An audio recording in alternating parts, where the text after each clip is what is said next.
अस्सलाम वालेकुम दोस्तों। ॻाल्हि था कनि त जॾहिं वताए फ़क़ीर खे ॻोठ जे खूह ते सभु औरतूं फिरी आयूं, वताए खे चयूं फ़क़ीर असांखे खीकारियो। उन्हनि औरतुनि में लिक छप में वताए फ़क़ीर जी मंगेंदी बि शामिल हुई। वताए फ़क़ीर जॾहिं सिंध जे रीतनि रस्मनि तहत सभिनी औरतुनि खे मथे ते हथ रखिया, इहे आज़माइश तौरु अॻे ई तइ थियल हुयो। मनसूबे तहत वताए फ़क़ीर जी मंगेंदी बि मथो झुकायो। वताए फ़क़ीर ज़ोर सां चयो, चरिया खरिया आहियूं पर सम्झूं सभु था। इहे अव्हां जूं हरकतूं ॼाणियो वेठा आहियूं। हिकु आवाज़ ते तोलू मोलू काके मरियात ओभाए जे छोकिरे वराए खे चयो, असां एतिरा घणा तजुर्बेगार कोन आहियूं, सोशल नेटवर्क ते एक्टिव त आहियूं, पर अव्हां जेकी मुख़्तलिफ़ तस्वीरूं ॾेखारियो पिया पंहिंजूं फेसबुक ते, इहे सॼो कमाल उन टिकटॉक जे शौक़ीन सरफू सिकायल जो आहे। न पसंदि अचण वारा फोटू फिल्टर करे ॾेखारे थो।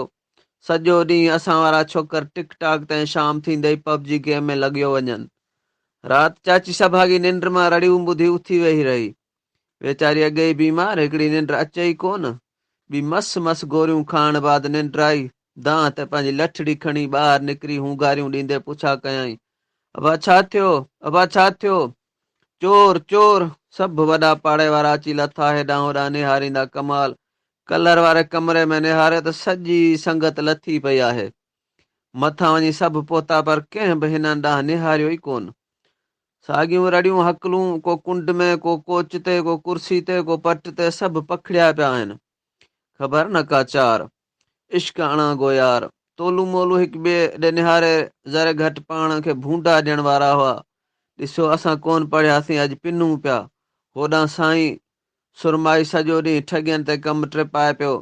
वरी लखनो यारड़ो मासी सभागी खे खणी हुते हुते दर दर कणकियूं पियो मेड़े। हिननि छोकिरनि जी फिटी आहे। असां जाहिल सही पर सम्झूं सभु पिया।